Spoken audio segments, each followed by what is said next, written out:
Welcome to the ChapmanCG Global HR Webinar Series. ChapmanCG hosts regular webinars with HR leaders and experts to facilitate the discussions on key global, regional, and local trends. Hello everyone, and welcome to today's live ChapmanCG Global HR Webinar, Spotlight on China.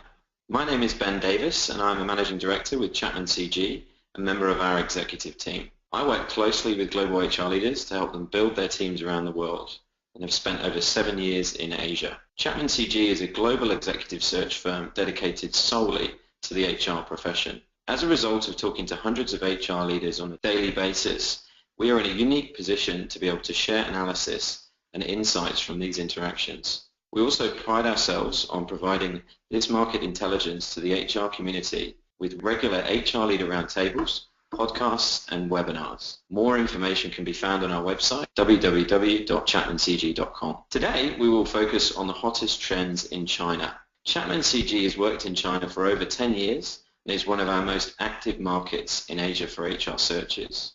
We are delighted to welcome Gary Chin from SAP and Flora Yim from Deutsche Bank, who are going to share their thoughts on China a little later. It gives me great pleasure to now introduce Katherine Qu, a fellow director with ChapmanCG and a member of our panel. Thanks, Ben. Hi, everyone. This is Katherine Qu here. I am a director with our Asia Pacific team. I'm originally from China, speak Mandarin, have studied and worked in the US before, and now split my time between China and Singapore. I travel back to China quite often and lead most of our senior HR searches over there. In fact, I was just in Shanghai and Beijing a week ago, and we had 5 HR leader roundtable sessions successfully hosted by Deutsche Bank, Goodyear, IBM, Thomson Reuters, and Intercontinental Hotel Group. There were some interesting discussions around successfully managing change and getting China ready for the future, and very much in line with what we are going to share with you today. So today, we would like to share 6 key trends in China around talent retention, rising cost of HR talents, the competition momentum from local companies and the implications on multinational companies, and also the dynamics of different tier cities on the Greater China platform. After the presentation, we will open up for Q&A with our panelists Flora and Gary.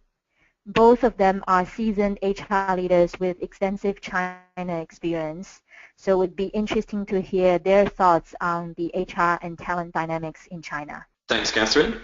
So to start with, we wanted to shed a little on playing defense in the China market. China's got many complexities, salary levels and increments always feature highly on the agenda. Many factors contribute to this, but subsequently China is becoming a hotbed for preventative measures, playing defense in a highly competitive market. Attrition levels that we see in the region are highest amongst leadership roles. We're talking about experienced HR leaders turning over around 18% annually. This is higher than the other hubs, and we think it's representative of a trend that's been happening for a while. A recent study by CEB late in 2015 also highlighted the low intent to stay, from the average internationally. And this also corroborated with what we've seen. Tenure has been on average 2 to 3 years, and the demand for visibility within an organization and career advancement has emerged as a key factor. Playing defense has been broken down into 3 particular areas. The pay mix. Salaries in China will be covered in our next theme, but LTIP, retention bonuses, creative options have come to the forefront. Usually reserved for corporate level appointments, China is seeing creativity happen at the mid to senior level. Adding a sign-on may increase the cost to hire, but employees and HR friends have noted this locks in talent, both psychologically and financially, making it stickier for them to leave. The second key area is around international mobility. It's a fantastic way to keep talent. However, we've observed it can be costly and sometimes, in fact, elevates top leaders into the line of sight for other companies. Short-term assignments seem to have worked better, with some top talent not wanting to leave China because it's where all the action is, and moving on a 1 to 3 month basis has given them a new regional opportunity whilst remaining in the China market. Finally, and most powerfully in our opinion, China HR leaders are getting the opportunity to do regional roles from China. This could be a classic role. It could be a project, a COE, or to run a business unit. The more progressive companies recognize career challenge can lock talent in China and is a great defense. For the second trend, we're constantly asked, has the China HR market overheated? Why are China HR talent so expensive? Especially when global leaders compare the cost to experience versus other locations around the world. The cost of HR talent in China has never been so high, and we would also suggest that comparative to Europe and North America, it's fair in some parts. Cost-effective talent from corporate, particularly in specialized areas, when we consider comp and bends, when we consider talent management and talent acquisition, has been an interesting trend as well. Talent being brought in for specialized roles can present a good return on investment. When we look at the drivers and the attraction factors around China HR talent, more broadly China talent, it's interesting to see a CB study that showed that stability was on the increase, but compensation was still number one versus global and other regions. Competition for talent within these markets can't be just put down to China. It's also competitive versus the Philippines and other regions. So it's important that cost is considered. From our recent ChapmanCG HR survey, we observed a theme that has built momentum in the last few years. If you look at the left-hand side graph, you'll see that the average base salaries for country HR directors and regional HR directors on average is fairly high in US dollar terms, but also that when you look at the function areas, top talents are being rewarded competitively versus their HR colleagues. When you look at the right-hand side graph, it was interesting to observe another key theme, that HR leaders who are running China are now creeping up and closing in on their colleagues who are doing regional roles. The big gap is still at the global level, which is the reserve of a number of China organizations who are showing that they have the buying power to get the best. Shanghai still ranked as the highest city in terms of average salaries across the board, and HR generalists in regional roles in China were actually in the second most paid within Asia Pacific. Over to you, Catherine. Thanks, Ben. I think part of the underlying reasons for the above trends mentioned by Ben are actually the strong competitions coming from local companies. As a number of Chinese state-owned enterprises have moved up the rankings on the Fortune 500 list, and many other private local companies aspire to become global market leaders, these organizations have targeted the top talent from within multinational corporations. In order to attract these talents, local companies are willing to pay. With less complex internal bandings and salary rankings, these organizations can make offers that are sometimes too good for almost anyone to refuse, including both higher guaranteed salaries and attractive pre-IPO stock options. While money does matter, it is not the only factor. A painful career bottleneck for many middle-aged and experienced professionals has also contributed to the move back to the local companies. Even though MNCs have made significant efforts to localize their leadership teams in China over the years, there are still only a handful of senior positions within most organizations that are available to Chinese nationals. So for those who aspire to be the true decision makers, they are naturally drawn by companies like Huawei, Alibaba, Tencent, and many others who have both scale and agility on the offer to them. On the other hand, the younger generation, or the millennial talent, is stepping up quickly with more energy, innovative ideas, and ambition. They ask for quick decision-making, accountability and ownership, and the room to challenge the conventional and authority. They would rather be the engine to drive a smaller machine than to be a small part of a big system. So with these competitions, MNCs have to be clear about their advantages. Brand is still the king, especially within the consumer sector. So leveraging that and create your unique employee value proposition is the key. High growth doesn't always mean a rounded experience. China HR talents are asking for more, and MNCs are able to offer these. MNCs have more progressive HR systems and processes. They can give talents international exposures and help talents lay a solid foundation for their long-term career development. So MNCs are still considered the best on-the-job business schools for young talents to be exposed to best practices and cutting-edge management concepts. On the other hand, leverage on the global and regional platforms of MNC and mobilize your talents is also important, like Ben mentioned earlier. Broader regional or global experience is still a great exposure a lot of young talents are longing for. MNCs who are more open-minded have allowed regional or even global roles to be located in China rather than limiting the location to be only the global headquarters or regional hubs. And they have been winning over top Chinese talents and having their talents stay with them for a longer period of time. For those Chinese talents who are mobile, opportunities have been given for them to move out of China to regional or global headquarters, and that has significantly contributed to the development of truly international Chinese talents. Well, as we look at the talent competition in China, one thing we have to bear in mind is that China is a very complicated market with different talent dynamics and landscapes in different parts or tiers of China. Overall, top talents are centralized in Tier 1 cities like Shanghai or Beijing. Many of them have overseas educational background, possess the most advanced skill sets, and have excellent communication skills in both English and Mandarin. In second and third tier cities, employers can find lower cost workforce. However, their capabilities, experience, and English language skills are still nowhere to compare with those in Tier 1 cities. On the other hand, most multinational companies locate their China head office or regional office in Tier 1 cities. Therefore, although there are more high caliber talents in Tier 1 cities, the competition for talents is still very tough. Now, if we zoom into Tier 1 cities including Beijing, Shanghai, Guangzhou, and Shenzhen, we will find that more roles are now being placed in Shanghai than Beijing due to various reasons, including pollution fears.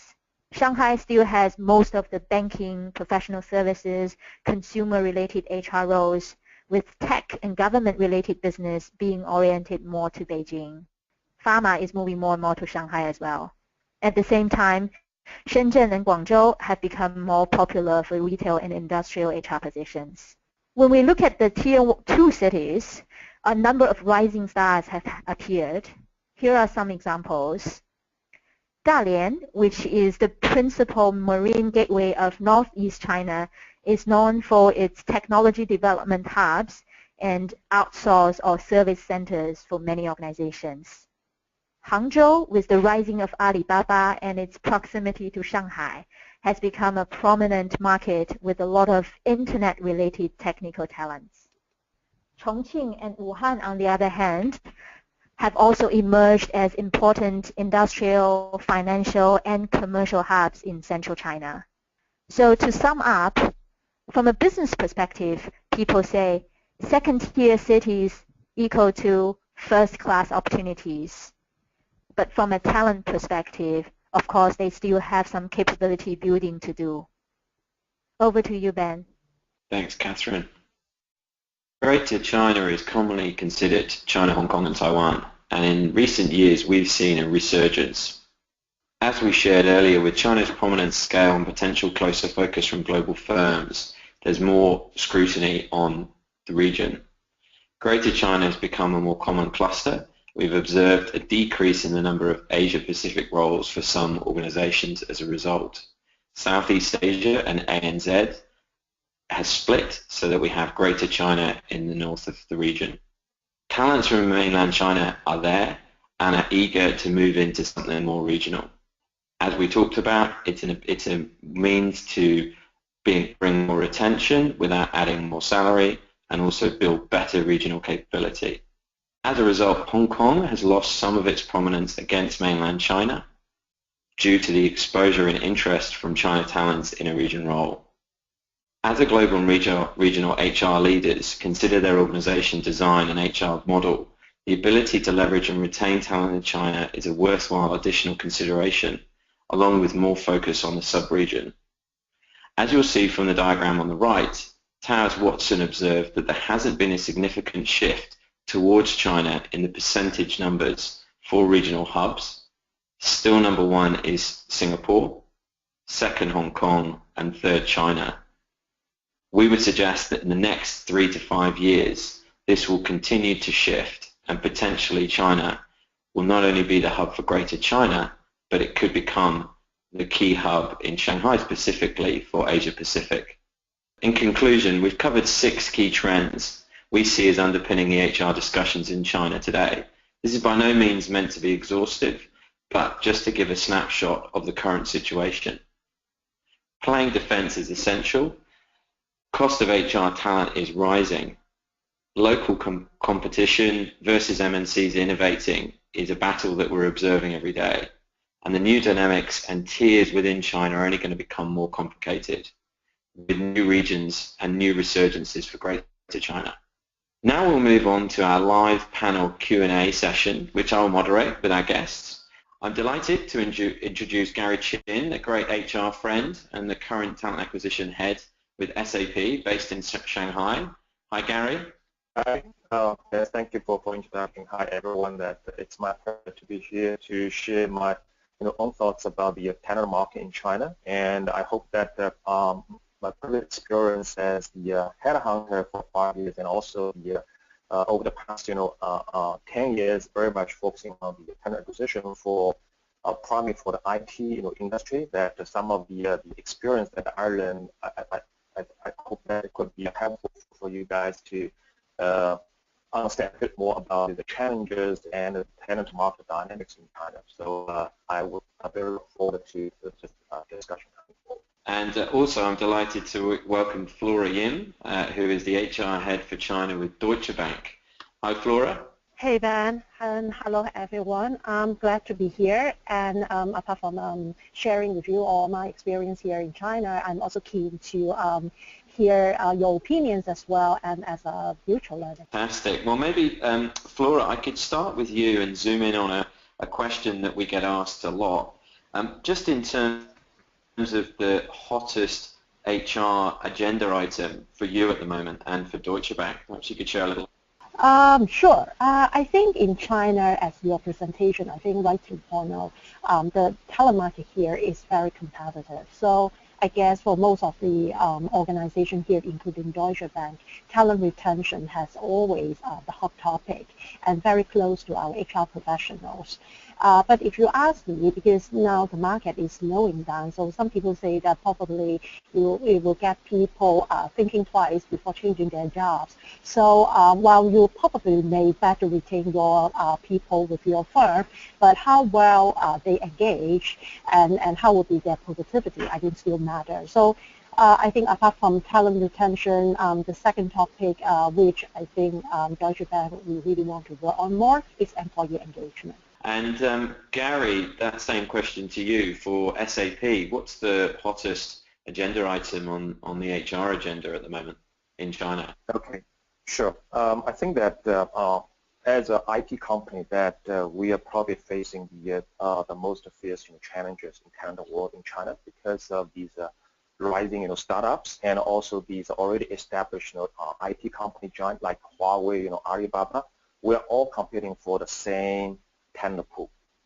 And as Katherine mentioned, that in this particular segment, that the local companies are much more willing to pay more competitive pay for talents, which in this sense that any multinational company in IT sector today is in no advantage position to compete talents with these local companies for package. So from that perspective, for us, that employer branding is the key for us to differentiate ourselves from the rest of the competitors. And in this regard, also that leveraging the social media to promote SAP as an employer choice, but also from HR perspective, how do we position ourselves, and also for the business leader, how they position themselves as the personal branding in the market to attract the talents is also something that we think would be very important for us to attract and also retain the candidates. So that's one. The second is that we also look very closely to the work-life balance. And particularly that in this market, I mean for IT companies, we are hiring a lot of new graduates on a yearly basis. And these new generations, they probably are much more than any previous generation that they look at the work-life balance in terms of how flexible the working time and also the location that we could offer. This become one of the key considerations for these young generations. So as an offering of the overall career package, this is something that is very important for them. So from a company perspective, we're also looking at how do we come up with a proper policy but also arrangement to meet both company and also the individual employees' needs as well. And the third one that we're looking at is we look at the new trend of the performance management. So traditionally that every year we may do one time or two times annual performance rating, but more and more we feel that this probably is no longer the case for us to engage the employee. So we are shifting eventually from the traditional annual performance rating to a more frequent, regular engagement conversation rather than give a final rating at the end of the year. So this is another initiative that the ASAP as a company, we are piloting starting from today, and we want to see how this becomes a new engagement tool with our employees. Fantastic, and I think that's a topic that we're hearing about in our sessions around the world, the evolving state and indeed the application of performance management. Flora, I'm curious, there have been some changes in China's labor law in the last few years. Do you think that they have become more pro-employee, and how are you dealing with that at Deutsche Bank? Well, I think the China labor law always has its very well-known reputation for being a very pro-employee, and I will say that it still is. But the thing is that I think the lawmaker as well as those people who implement the law, I think they are becoming more commercial, I would say, and also realistic when they interpret those laws. So in the past, I think we hardly heard any cases that when an organization against a colleague over a labor dispute, so every time, so the employee won. But now I heard a few cases that the organization won the case. So I think the lesson learned, or also we heard from our peers here and also some professional, I think what important to the employer or to the organization here is that you have to understand the law really clearly, and also you have to make sure that you have proper documentation so as to make sure that the organization is well protected in case anything happens. But still, I will say that the China labor law is something really complicated, and it's not just having a federal national law. The labor law could be very different across cities in China. And you know that in China there are so many cities. We are talking about like 60-something cities. So it is really complicated. And Gary, in terms of SAP, something that we get asked a lot is how effective and how much influence HR leaders in a country have on the global strategy, the global decisions. I'm curious, do you feel that in China, you and the rest of the HR team make an impact on business strategies for the organization? And how does that happen in SAP? I think that in SAP, that Great China has become a one region which reports directly to the global organization. So that put us in a more advantage position in terms of we have more direct contact with the global headquarters, so that it makes us a little more much easier to convey the message from the ground to all the way to the top. So from that perspective, the HR as an overall organization, that we are able to quickly to share what's going on. I mean, particularly around the talent war, the talent strategy, what talent strategy we want to put together for for the market and what particular initiative what we want to do, so that we can quickly get the support from a global headquarters, and then we can implement this. So I think this is definitely a trend that we see in China, that more and more when the China business become a independent region separating from Asia Pacific region, it gives HR but also the business a much better chance to influence the headquarters and to implement the strategy much faster. And also that if I can talk a little bit beyond just SAP, I think that today in China market, that from a capability perspective, that I do see that the China market has the HR leaders who has the full experience that can design the strategy to impact the business. So if we look at all these very successful local companies, you name it, Alibaba, Huawei, Tencent, they are all local based, but over the past few years, that they all have been growing very fast, and I believe that there's a lot of contribution made by the local HR team that can directly impact the overall business strategy. Absolutely. And Flora, what would your view be, maybe in the Deutsche Bank context? Well, definitely, I think China is a market that nobody can ignore, right? And it's important. I think it's definitely growing because of its economy. But I think for financial industry, it could be a little bit different because it is a highly regulated industry. So whether we can make it a region itself or not, I think it depends on whether the regulation allows us to have that kind of business scale to be established in this country. So I think there's still some factors to consider. However, having said that, I would say that even though China may not be considered a region or regional hub yet, but the thing is that I think it has all the attention from the global peers. Maybe for both, maybe Gary first. When you're competing with global Chinese companies, what are you seeing as the main reasons people are coming to, a foreign global MNC? What's your view? Okay, I think in today's market, it's not easy to attract these talents for working in the multinational company, because over the years that the overall attraction of a multinational company, particularly in IT industry, is decreasing against these rising local powerhouse. And particularly from the pay perspective, which we already discussed, that there's particularly for the senior level, that there's no way for IT company, multinational company to compete with these internet company or these local powerhouse.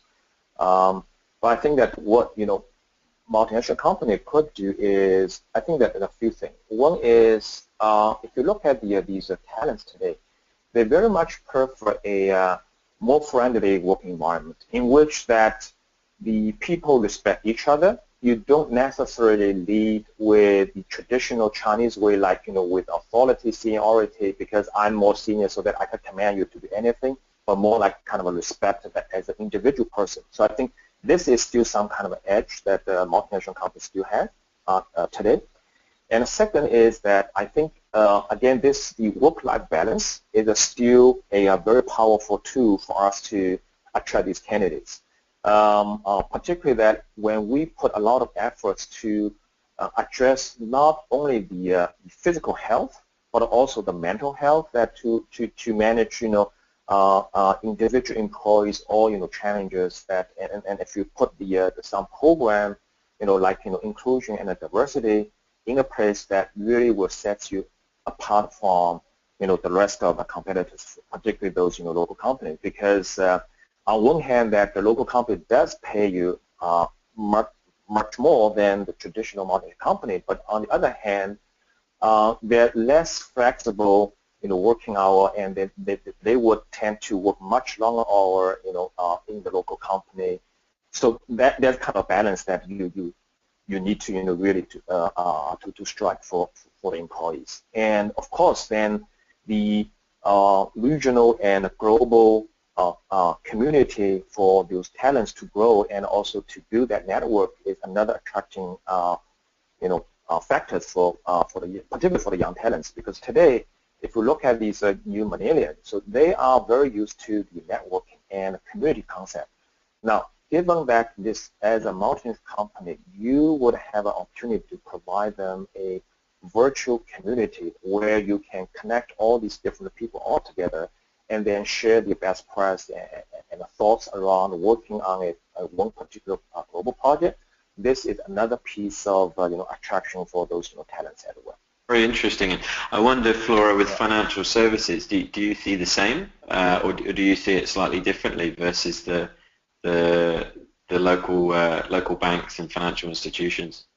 I totally agree with what Gary just mentioned here. I think all he mentioned are the strength of MNC in terms of attracting talents. And it did. I think so many people right now saying that it seems MNC losing its traction to the talents, and the local company getting more traction there. It's true, but the thing is that I find that it's still a very sizable number of people or talent, they still would like to work for MNC. I think it is kind of a personal choice, especially for the younger generation, because of this one-child policy. So many of the younger generation, they're the only child in the family, and the family always send them abroad to study. And these kids, I would say, after graduation, I think the logical choice for many of them would be working for MNC because they already living in that kind of or more Western culture, right? So that's why MNC,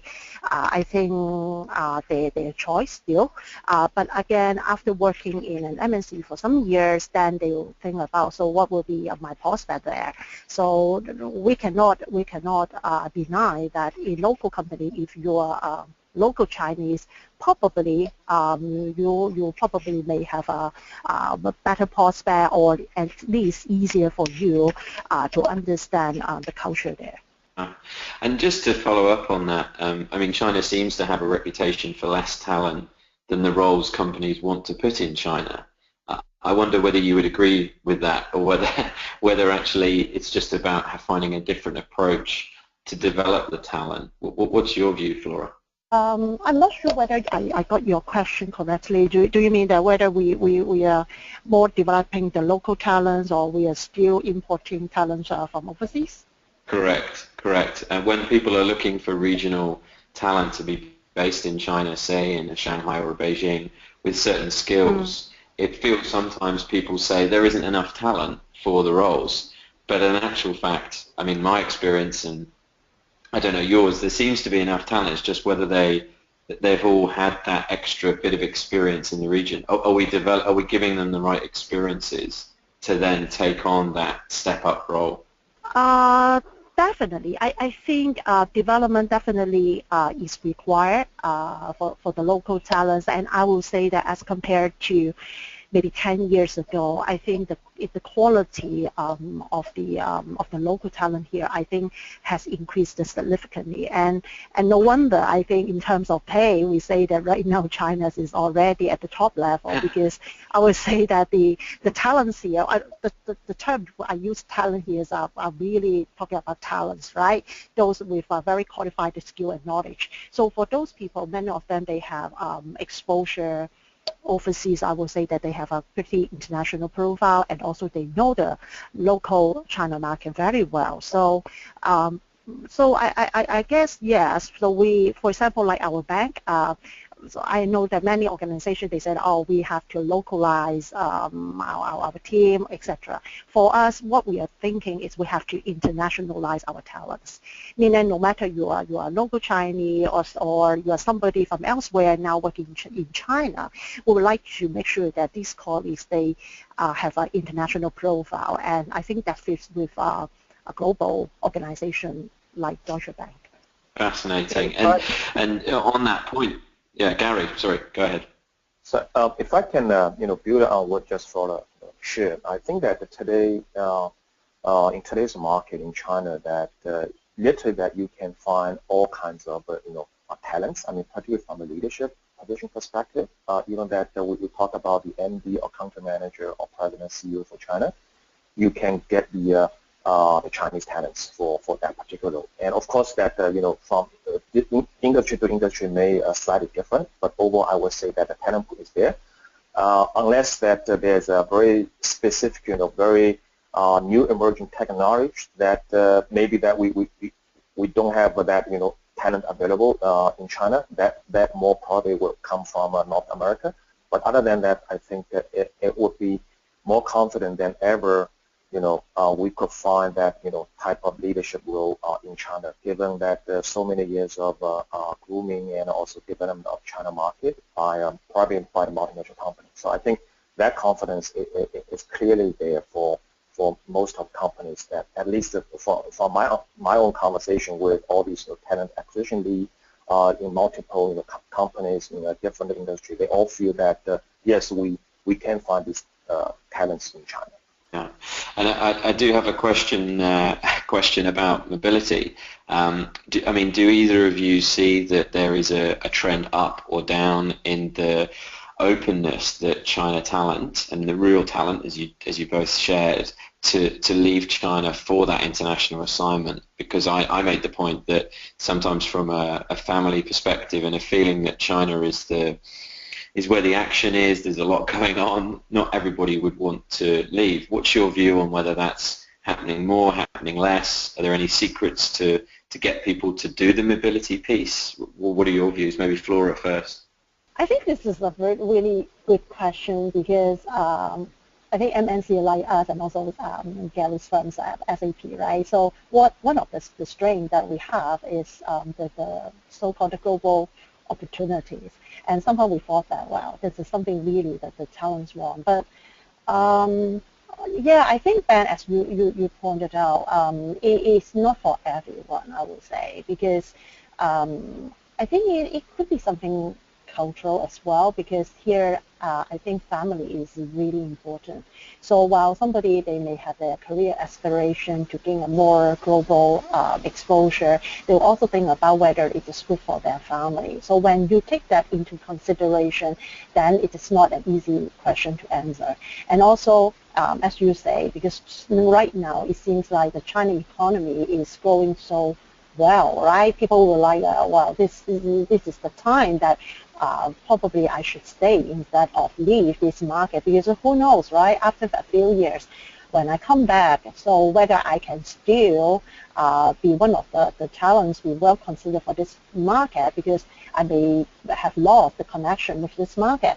So if this is a purely overseas role without connection with China, people will have some hesitation. But if that role being overseas, but somehow have connection with China, because now, as we know, so many companies have going international, so they will have China desks, including like our bank. So for this kind of job, serving China market and working overseas, I think these are the real good opportunity for the local talents. Thank you, Flora. Gary, any secret insights on how you can get people to be mobile? Well, I would say that in IT industry, that for those technology-related works, I think that talents are more willing to take the international assignment or even permanently move to overseas, because from their perspective, they do see that the cutting-edge technology, the innovation are still today in North America or in Europe rather than in China. So for these type of talent, they at least, mentally, they are more ready to move if that, opportunity is offered. Now, if for the other roles, as Flora said, that there's a concern around that, whether this role would provide them opportunity to connect back to the China, because as the cultural reason that people may not necessarily want to, permanently relocate in overseas, they probably still want to come back to China because the rule is there. And also when it comes to the individual case, I think it varies, because one of the key factors is probably this is culturally different from the Western country, particularly for those middle-aged leaders or managers. they would consider their family situation, meaning that their aging parents, whether the family situation would allow them to take longer assignment overseas without being able to take care of their aging parents. So I think this could be one of the factors that for multinational company to look at when they talk to their own Chinese people to assign for a overseas assignment. And then of course that the children's education would be another consideration as well. So based on my personal experience in dealing with some mobility cases, I think that on average, people definitely were much more open and willing to move to a developed market rather than a emerging market like China. Brilliant. And Katherine, I should put a couple of questions to you. Maybe first the one we get asked a lot. In your view, in the China market, what separates or makes a great HR leader or function leader? What's the magic? What's the thing that differentiates them? That's a very interesting question, Ben. I think put everything aside, besides solid HR experience and functional expertise in all areas, if you ask me, I think there are probably two areas that really set some of them apart. One I would say is the global mindset. As we have been talking about today, and Gary and Flora also mentioned, China is a very prominent market for many organizations, probably most of the organizations.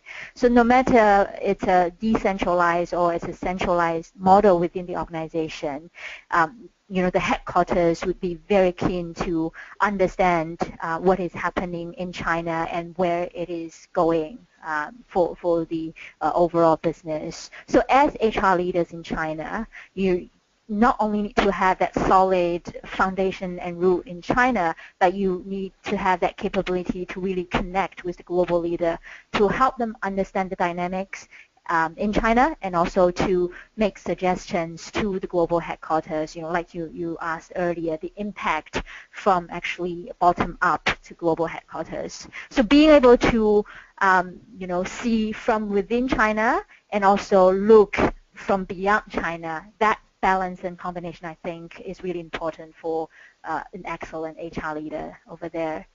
And the other thing I think is probably just being the true HR business partner to business leaders. It's interesting because over the years when I do reference checks with business leaders, it has stood out to me that when HR leaders really get the respect from business leaders is when they actually can stand up or push back or have that tough conversation with business leaders, offer your opinion rather than just purely taking orders. And sometimes it's going to be very challenging and difficult to get agreement. However, once there is an agreement, even if it's not something that these HR leaders initially agreed to, once that's reached a point of agreement within the organization, they really truly commit to it and really carry the flag and then make it happen in the organizations. Those kind of HR leaders really get the respect from their business leaders, and they are seen as the true advisor or business partners. So that's kind of my 2 points for the question. Thanks, Katherine. And Flora, I'd love to hear your view on that. And indeed, do you see the HR profession evolving in China, or where do you see the profession at the moment? Definitely evolving, and that again explains why you guys say that it seems like the HR talents are getting more expensive in China, because I guess in the past HR was being regarded as like a housekeeper, I would say, more administrative and transactional. So to make sure that the company abide to the labor law, and that's all doing some play role. But nowadays, I think many companies, including the local company or even the startup, they realize that it is very important to build a culture, to make sure the employees are engaged, etc. And also because the market is so competitive, right? So it is so difficult to retain talent. So that's why they know that it's very important to have a strategic and value-adding HR, so as to make sure that they can help the organization retain their best talents. So it's definitely evolving. So I think Katherine pointed out that being an excellent HR here, you have to be very commercial. You have to stand up for your decision, etc. So this is something I think really different from the past. In the past, it's just the CEO or whatever tell you to do whatever, and then you just take the order. But nowadays, I think being an value-added HR should not be like that. You should have your independent thinking and also really think from business perspectives. And Gary, I know you always like to look to the future. There's two areas I was thinking about: data analytics and probably also social media, and just the construction of roles within the HR and talent acquisition function. What do you see as the future, maybe around talent acquisition within China, and anything specific for China that you think is slightly different to what you hear your colleagues talk about in other regions? I think in terms of the evolving of the talent acquisition in China, I think one of the key trends I see that number one, that we definitely using more and more technology to enable us to do the works much more efficient. So that's clearly if you look at the talent acquisition today in China, this has become a industry. If you look at that, there are so many new tools, technology emerged as one or the other to enable the overall talent acquisition team to do a better sourcing, better candidate engagement, and a better candidate management throughout the end-to-end hiring process. This is a very definite, clear trend that everybody wants to leverage the technology to streamline their hiring process, but also better and quicker reach out to the target talents. So that is something that we see. It's very clear that over there, because also we see that there's so many venture capitalists is investing in this particular sector to boost the entire sector as an emerging industry. I mean, for talent acquisition, its own. And the second, that we see that using data to analyze this data that you acquired from the entire end-to-end hiring process, this becomes a value-added thing that we can provide not only to our own HR folks, but also to the business. So, for example, like whenever that business will say, hey, I want to develop a new business or a new business initiative in one particular market, guess what? You need to find that needed talents in that particular market. And if the data analysis or all the market intelligence that you could have and advise the business at the very beginning and to work with them to devise the overall business plan, that's already the value added to the business, because sometimes that you may not necessary to have the ready and available talent in that particular market. So for example, like some business may say, I want to penetrate our business to the third tier, even fourth tier, the market. But then the question is that, are we able to get these talent you need to do your business in this market? Sometimes the disappointing news is that based on the data, unfortunately, that these talents are not available. So then what is going to be our talent strategy? Whether we move our ready talents from tier 1 city to tier 3 or even tier 4 for time to train up the local talents. I mean, all this will impact your business results. So I think this is another thing that I see the trend, that you use the data to do the analysis, but also even beyond that, you can do some predictive data. So for example, like you use these all the data you get from your applicant tracking system, and also you monitor these people's movement around social media.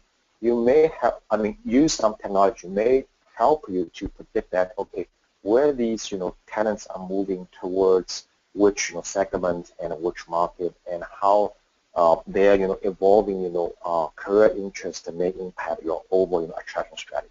So I think that these are the two major trends that I see that is happening in the overall talent acquisition field. And Flora, maybe as a last question, do you have any advice to HR leaders listening who aren't as familiar with China in terms of better understanding the culture of China and Chinese employees? Well, I wouldn't dare say that advice, but come to China, experience that. I think it's important that you can come here and then you experience meet with the people and just I think we stay here, right? It is worthwhile to sending the local talents overseas for short-term assignment. So I guess the same. So if possible, maybe if you are in UK or US or whatever. So if you're interested in China, maybe ask your organization and see whether they can send you here for 3 months assignment. I think that will be the quickest way for you to get to know China then. And Ben, I want to build on what Flora just shared. I think that of course that whenever that it is allowed, that it's good to have your global person to have a short assignment rotating in China, particularly when you're in a global role that has direct connection with China market. The other thing that you possibly could do is one is that you may have a regular skip level one-on-one with your local Chinese employees or managers. I mean, in this one-on-one is not just only talking about what's going on the market, but more I think is to ask their opinions and their thoughts and also their understanding of the global policy or the global program that we are going to roll out for the global market. I mean, through that process, you understand, okay, where these thoughts come from and why Chinese employee or local market thinks this way or maybe different from what you think at the first place. So that's one. The other thing is that it would be best that if you could have a one China representative in your staff meeting, so then whenever that before you roll out any significant global program to the market, that this particular China representative can advocate whatever that he or she thinks that it could be beneficial for the China market, but also beneficial for the entire program, because China is a very different market, and based on its culture, but also its local market condition, which very different from the rest of the world, particularly these mature market. There's no one size fits all. And my experience also find that there's still kind of a mindset in at global level that they feel that something works very well in mature market like US or Europe may also work in emerging market like China, but actually it is not the case. So if at the very beginning that you have that representative in your staff meeting at the designing stage, so that they can provide the suggestion and advice, that could be much better for the team to roll out this global program. So I think that these are the two things probably it's not that difficult to implement. Fantastic. Thank you so much, Gary, and thank you, Flora. We'll wrap up there, and thank you everyone for attending today's webinar, a Spotlight on China. The next live webinar will be a Spotlight on Africa, which we hope you will be able to join us for on the 19th of July, and you can register online at our website from today. Once again, thank you very much to our panel, and also thank you for attending. For more information, visit www.ChapmanCG.com.